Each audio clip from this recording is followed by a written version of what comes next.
Assalamualaikum warahmatullahi wabarakatuh. Perkenalkan, nama saya Langelina. Di sini saya akan mempresentasikan tentang kesetimbangan kimia. Yang pertama ada menentukan hasil bagi reaksi. Hasil bagi reaksi memiliki bentuk yang sama dengan konstanta kesetimbangan. Bedanya hasil bagi reaksi melibatkan nilai-nilai yang spesifik. Konsep hasil bagi reaksi sangat berguna. Kita dapat membandingkan besar Q dengan Kc untuk reaksi dalam kondisi tertentu, untuk memutuskan apakah reaksi maju atau mundur. Kita dapat menganggap hasil bagi reaksi Q sebagai ukuran dari kemajuan reaksi. Ketika campuran hanya mengandung reaktan, konsentrasi dalam pembilang adalah 0, jadi Q sama dengan 0. Untuk reaksi Q, di sini belum tentu kesetimbangan konsentrasi. Ketika reaksi berlanjut ke kanan, konsentrasi produk atau pembilangnya meningkat, dan konsentrasi reaktan atau penyebutnya berkurang, sehingga Q meningkat hingga nilai menjadi besar ketika semua reaktan telah dikonsumsi, dan hanya produk yang tersisa. Nilai Kc adalah nilai tertentu dari Q yang mewakili campuran kesetimbangan untuk reaksi.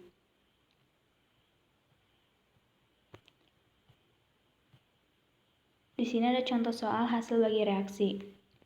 Soalnya, harga Kc untuk reaksi H2 ditambah I2 menjadi 2Hi pada suhu 500 derajat Celcius adalah 50. Pada suatu percobaan 2 mol H2 dicampurkan dengan 2 mol I2 dan 4 mol Hi dalam suatu ruangan 10 liter pada suhu 500 derajat Celcius. Ke arah manakah reaksi tersebut mencapai keadaan setimbang? Penjelasan, reaksinya H2 ditambah I2 menjadi 2Hi. Qc sama dengan Hi kuadrat per H2 dikali I2. Qc sama dengan 4/10 kuadrat per 2/10 dikali 2/10. 4-nya didapat dari mol Hi, 2-nya didapat dari mol H2, dan 2-nya lagi didapat dari mol I2. Sehingga jadi Qc sama dengan 4 Kc. Reaksi berlangsung dari kanan ke kiri sampai tercapai keadaan setimbang.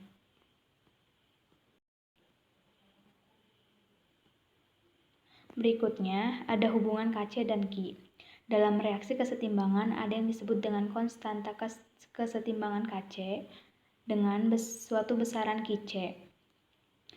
Jika nilai Qc dibandingkan dengan nilai Kc, maka terdapat 3 kemungkinan hubungan yang terjadi.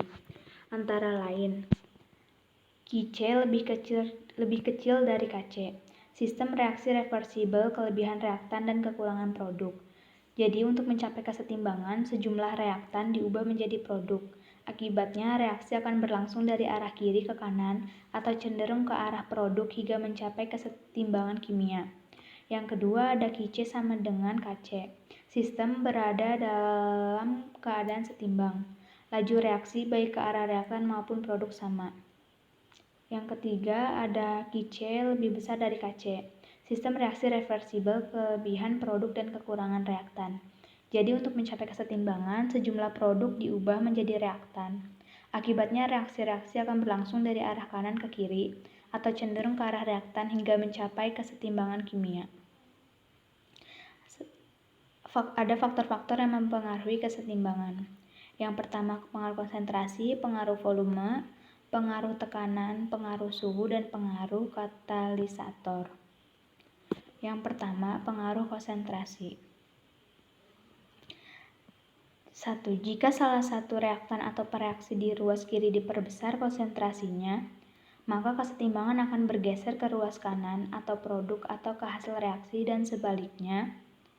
Jika salah satu produk atau hasil reaksi di ruas kanan diperbesar konsentrasinya, maka kesetimbangan akan bergeser ke ruas kiri atau ke arah pereaksi. Yang kedua, jika salah satu reaktan atau pereaksi di ruas kiri diperkecil konsentrasinya, maka kesetimbangan akan bergeser ke ruas kiri atau ke reaktan atau ke pereaksi. Dan sebaliknya, jika salah satu produk atau hasil reaksi di ruas kanan diperkecil konsentrasinya, maka kesetimbangan akan bergeser ke ruas kanan atau ke hasil reaksi. Yang kedua ada pengaruh volume. Yang pertama, jika volume diperbesar atau pengenceran maka kesetimbangan akan bergeser ke arah reaksi yang jumlah molekulnya terbanyak atau ke ruas yang jumlah angka koefisiennya terbanyak. Yang kedua, jika volumenya diperkecil atau pemekatan, maka kesetimbangan akan bergeser ke arah reaksi yang jumlah molekulnya terkecil atau ke ruas yang jumlah angka koefisiennya terkecil. Yang terakhir, jika jumlah angka koefisien ruas kanan dan ruas kiri sama, maka penambahan atau pengurangan volume tidak akan menggeser kesetimbangan.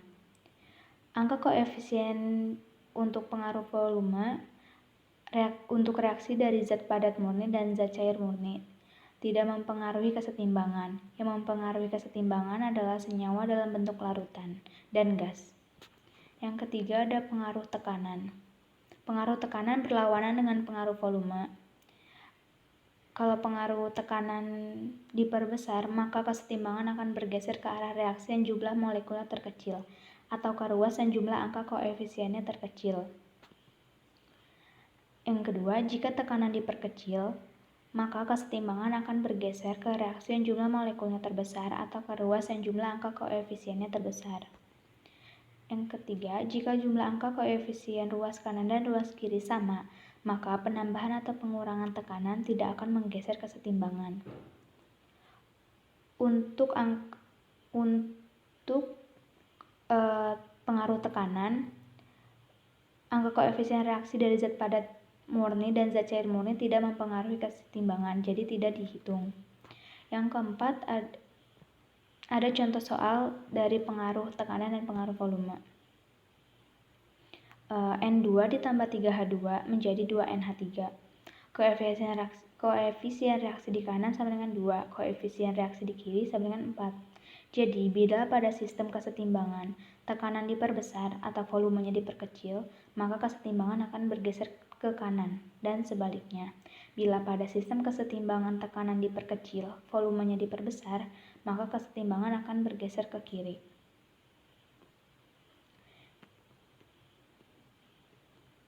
Yang keempat ada pengaruh suhu. Jika suhu sistem kesetimbangan dinaikkan, maka reaksi sistem menurunkan suhu dengan cara kesetimbangan bergeser ke pihak reaksi yang menyerap kalor atau endoterm.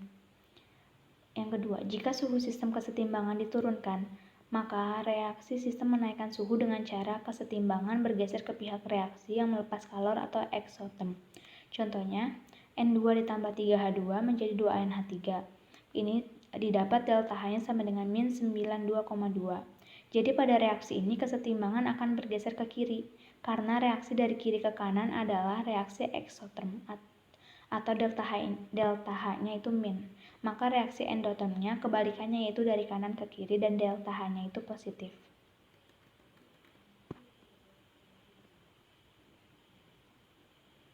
Yang kelima ada pengaruh katalisator.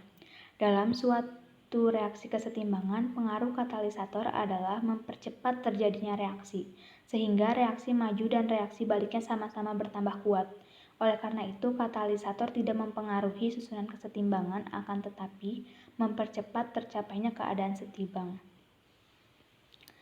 Lalu ada aplikasi kesetimbangan kimia dalam industri. Yang pertama ada proses kontak, dan yang kedua ada dalam industri makanan. Proses kontak. Proses kontak dipergunakan oleh industri untuk memproduksi asam sulfat. Proses berlangsung dalam 2 tahap reaksi. Tahap pertama, tahap pembentukan gas belerang trioksida. Ada 2 SO2 ditambah O2 menjadi 2 SO3. Delta H sama dengan min 94,97. Dilanjutkan dengan melarutkan gas belerang trioksida ke dalam air sesuai dengan reaksi menjadi SO3 ditambah H2O menjadi H2SO4.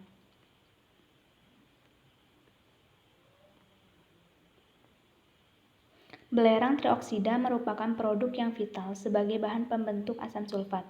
Dari persamaan reaksi di atas diketahui reaksi bersifat exotherm.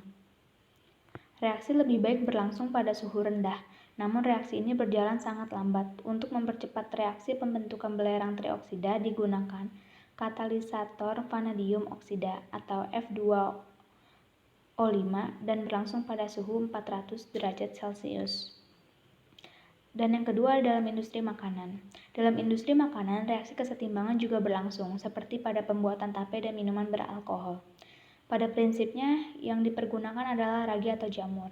Selanjutnya, ragi menghasilkan enzim pembongkar karbohidrat membentuk molekul kecil glukosa dan fruktosa. Namun dalam prosesnya juga dihasilkan senyawa-senyawa lain seperti alkohol dan aldehid yang menyebabkan aroma minuman atau tape menjadi harum. Selain itu, enzim juga dapat mengoksidasi secara sempurna dan dihasilkan asam-asam karboksilat, sehingga kita juga dapat merasakan tape yang terasa asam.